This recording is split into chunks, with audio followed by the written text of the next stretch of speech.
We are joined by Columbus City Attorney Zach Klein. Zach, welcome in. Hi, this is my first time on. I love it. I know. This is kind of conversation style where everything's a little more relaxed and we can talk freely, kind of. So we're talking about nuisance properties, and I've talked to you about this before, but why are these important to you to tackle?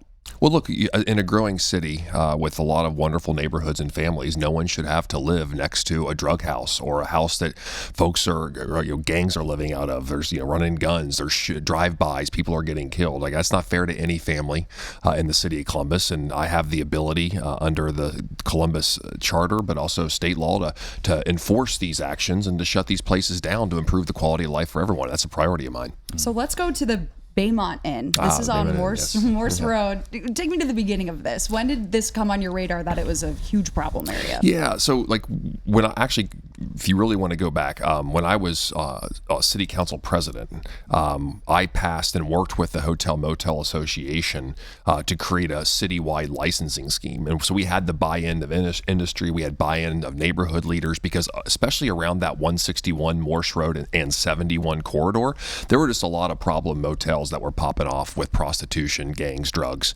and rightfully so. The neighbors were all hunked off about it, and so they came to city council, and we created this scheme and got the buy-in of the industry to regulate themselves as it relates to violence and crime.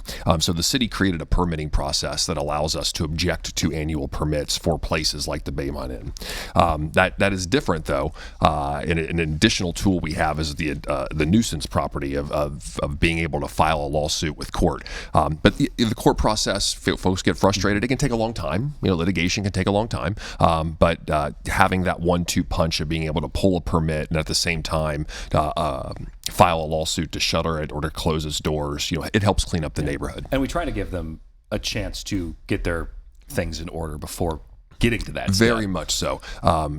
Look, I want businesses to thrive here. I think we're also going to maybe talk about the Oakland Park Bar and Grill. We want a diverse nightlife here. We want people to be able to enjoy themselves, but it can't come at the expense of public safety. And the reality is, once you come to my office, it means that you've exhausted every attempt, either that the Division of Police or my office has reached out to say, hey, we got to talk, we got to fix this. And either they ostrich it and bury their hand in the sand and pretend like it doesn't exist, or they just kind of thumb their nose at us and tell us to go pound salt. And that either one's not going to work out, because we're there to fix the problem. Mm-hmm. You got 440 calls from Columbus Police to the Baymont Inn. Yeah, I mean, over 2 years. And that's a suck of police resources, right? With people wanting to. I'm a big proponent of community policing, but we can't do full throttle community policing when our police officers are getting sucked in 470 times in one property, or having to go run to run. So that is one of many factors that we look at when we make nuisance determinations. Right, and I mean, this is also a big caseload for your office. I mean, it seems like there's a new one of these, or couple of them at least a month. How much of your staff does this take up to fight these nuisance properties? So when I became city attorney, there was what was called the Zone Initiative at the time. So my predecessor created it. At the time, there were 5 Columbus police zones. So there was a lawyer assigned to each one of those 5 Columbus police zones that went to the area commissions, worked with police, block watch associations to identify problem properties in each one of those zones. I expanded it when I became city attorney, so it was a great blueprint to work off of. So not only did I expand it, the Division of Police added a 6th police zone. So now there's 6 police zones. So we have a section chief that manages the section. We have 6 lawyers assigned to each one of the Columbus police zones. And then what we learned through real experience is, it's one thing to go in and shut down an apartment complex, but what do you do with the people? In already a tight housing market, where folks are, it's hard to find good affordable rent. So we've added, with the help of the mayor, added social workers that help the displaced residents find a place to live.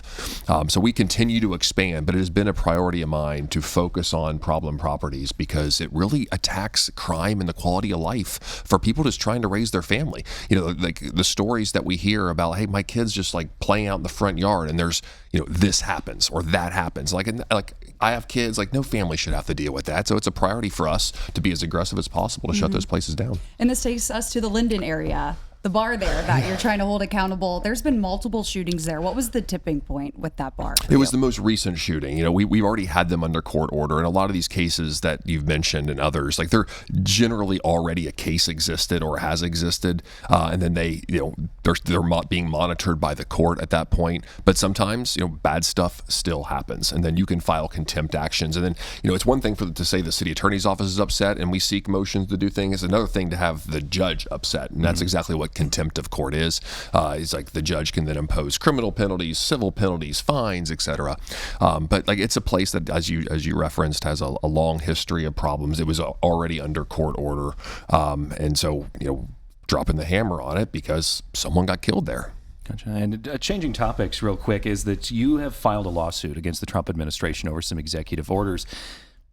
One, why file it? This all is regards to gender and race, and you're calling these executive orders illegal. What is the president doing that you say crosses the line? Yeah, so look, the city has been promised money under certain terms, just like a contract, right? We've been promised money like many other cities and states have across the United States from the federal government. And when the Trump administration, took over, they have decided to unilaterally change the terms of what those agreements are. And you just can't do that. You can't just change the terms and say, I'm not going to fund something that Congress has already allocated.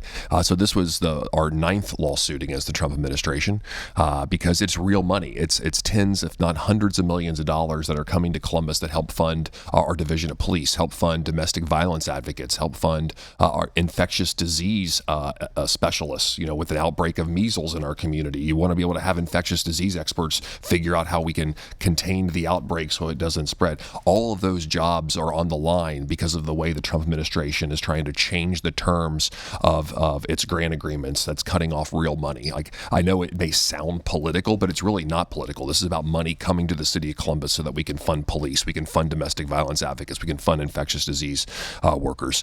And so again, my duty as the city attorney is we're not, going to let them bully us around. If we see something illegal or unconstitutional, we're going to call them out on it. Is there a contingency plan if like the $100 million is pulled? Yeah, look, that's always a conversation that we're talking about at City Hall of like, what is the real world impact if we do lose these cases? But I feel pretty confident that we're going to win them. All right. And your office has also done some fighting when it comes to civil rights issues. One issue that is now on to the Senate is House Bill 249. Some people have referred to that as a drag ban, essentially, in the state of Ohio. Is that something your office is considering if that becomes law? Look, we always look at what the legislature's doing. We're often not aligned on issues that we think are important that protect civil liberties, civil rights, allowing people to be who they are, expressing themselves the way God made them. And so if it's a violation of home rule, which is the provision in the Ohio Constitution that allows cities to pass laws that we believe as elected leaders for each individual city affects the health, safety, and welfare of folks, we're not afraid to file a lawsuit against the state of Ohio if we think that this is an infringement upon what cities should be able to do. The merits of the underlying issue shouldn't matter. The question is, are you infringing upon the city's ability to do it? And we have a series of lawsuits ranging from civil rights, ranging from guns, women's reproductive rights, and then even weighing in, when we can, even though we can't be a direct participant, but if there's voting issues at place that we can maybe file a brief in support of a specific argument. We want to take a most active stance as possible to stand up for what we think the values are in the city of Columbus.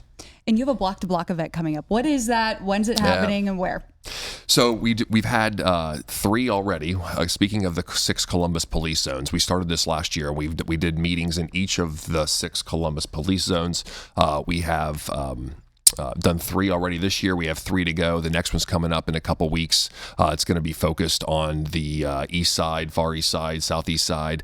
And just because you live there doesn't mean like you only can attend that one. Maybe you miss yours, you can always come. But we bring police, we bring code enforcement because a lot of folks on their mind like, hey, crime in our neighborhood or problem properties, and like we just want to be a resource to be able to solve problems and help people. And I think sometimes we have great ideas in City Hall, but some of the better ideas come from the community. And so it's important, I think, to get out and talk to folks, go to their neighborhoods, because not everyone can come downtown. All right. Zach Klein, thank you for joining us today. Hopefully this is the first of many. I enjoyed y'all. Yeah, absolutely. Yeah. We'll have a good weekend, okay? Yeah, you too.